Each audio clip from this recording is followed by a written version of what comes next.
ब्रेकनंतर एक खास बातमी अशी की दीपिका आणि रणबीर यांनी लग्नानंतर पहिल्यांदाच सिद्धिविनायकाचं दर्शन घेतलंय आणि हे एक्सक्लुझिव्ह दृश्य फक्त न्यूज 18 लोकमतकडे आहे। आपण पाहता ही दृश्य यामध्ये आपण बघू शकतो की रणबीर आणि दीपिकाने आज सिद्धिविनायकाचं दर्शन घेतलं।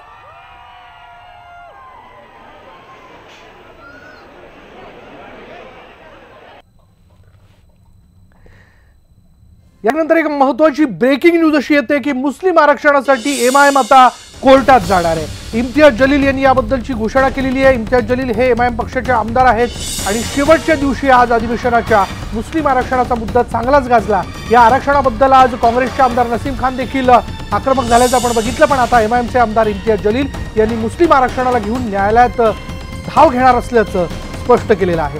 याबद्दल अधिक माहिती जाणून घेऊयात आमचे प्रतिनिधी प्रफुल्ल साळुंखे आपल्याबरोबर आहेत। प्रफुल्ल, सभागृहात आज अधिवेशनाच्या शेवटच्या दिवशी मुस्लिम आरक्षणावरनं नेमकं काय घडलं?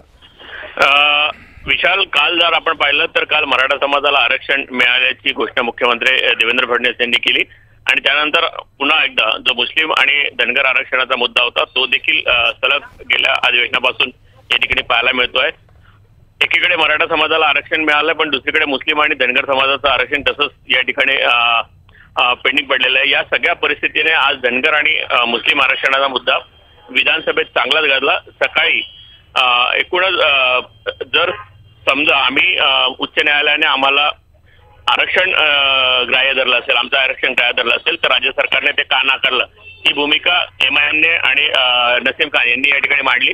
त्यावेळी मुख्यमंत्र्यांनी स्पष्ट केलं की मुस्लिम समाजाला जे आरक्षण दिलं गेलं होतं ते जातीच्या आधारावर या ठिकाणी आरक्षण देण्यात आलं होतं।